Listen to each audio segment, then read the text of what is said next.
My name is Ingrid Hill. I was 34 years old when my mother stood in a crowded banquet hall and told my father's boss that I had never amounted to much. She had no idea that the man she was talking to worked for me.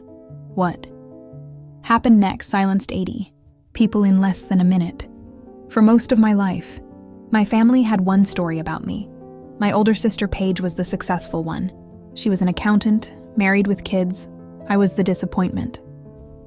Whenever someone asked what I did, my mother would shrug and say, "Something with trucks." 12 years earlier, when I was 22, I had asked my parents to help me get a small loan for my first truck. My father looked at my business plan and wrote 5 words across the bottom. "No, get a real job." My mother added her own opinion. "She'll never amount to much." I never forgot those words. I got the loan anyway. 1 truck became 2. 2 became 10. Over the years, I built a logistics company called Meridian Industrial Group. I worked nights, slept in truck cabs, survived bankrupt clients and near financial disasters. Eventually, Meridian grew into a multi-state industrial company. 3 years before this story happened, Meridian acquired a parent company that owned several manufacturing businesses. One of those businesses happened to be the factory where my father had worked for 40 years. I knew it, but I never told my family, not because I wanted revenge. Simply stopped explaining my life to people who had already decided who I was.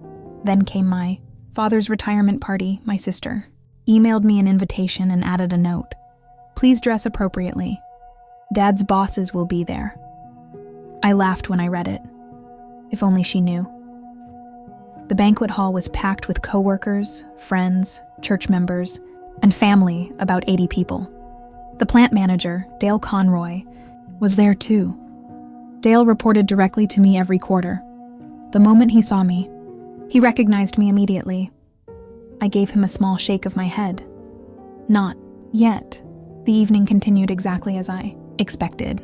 My mother introduced Paige proudly to everyone. Then she introduced me as the other daughter, the one who never really found her footing, the one who did something with trucks. I smiled and stayed quiet. Then my mother spotted Dale Conroy. She practically rushed over to impress him, pulling Paige and me along behind. "Her, Mr. Conroy," she said proudly. "These are my daughters." She introduced Paige first. Then she placed a hand on my shoulder. I knew what was coming. She had said it for years. With a little laugh, she said, "This is Ingrid." Bless her heart. She never really amounted to much. We're honestly not even sure what she does these days. A few people chuckled. The room waited for Dale's response. Instead, he went silent. He looked at me, then back at my mother. Finally, he said, "Ma'am, I think there's been a misunderstanding." The smiles disappeared. Dale took a breath, then he spoke clearly enough for everyone nearby to hear. "Your daughter owns the company that owns this plant." Silence. Complete silence. My mother stared at him. "No," she said. "She's in trucking." Dale nodded. "She started in trucking. Now she owns Meridian Industrial Group. My paycheck comes from her company." You could actually hear people gasping. My father looked like someone had pulled the floor out from under him. 3 years? He finally asked me. His voice barely worked. I nodded. 3 years, Dad. That was all I said. The whispers spread through the room. My mother became angry. She accused me of setting her up, of humiliating her, of planning the entire thing, but I stayed calm. Then I finally said what I had held back for over a decade. Never told anyone what I do, not you, not Dad, not Paige. I looked directly at her. For years, I let you tell people your story about me. Tonight, you told that story to the one person who knew it wasn't true. The room went quiet again. Then someone asked me what I actually did, so I answered simply. I explained how I built Meridian from one truck into a company operating across several states. No bragging, just facts. For the first time in 12 years, people listened. My mother had no response. My father had none either. Before leaving, I stopped beside him. Congratulations on 40 years, Dad. Then I added, I hope you enjoy retirement as my father, not as my employee.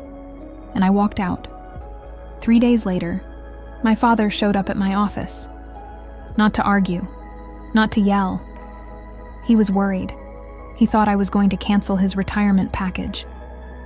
After everything that happened, he assumed I would use my power against him. I told him the truth. I had already approved his pension, bonus, and retirement benefits before the party. Fairly. The same way I would for any employee. Then I said something he needed to hear.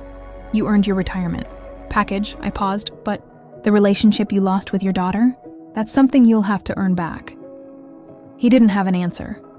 And honestly, neither did I. The lesson isn't proving people wrong. It's realizing you never needed their permission in the first place. Sometimes, the people who doubt you the most are the least qualified to judge your future. So build your own table and stop waiting for a seat at theirs.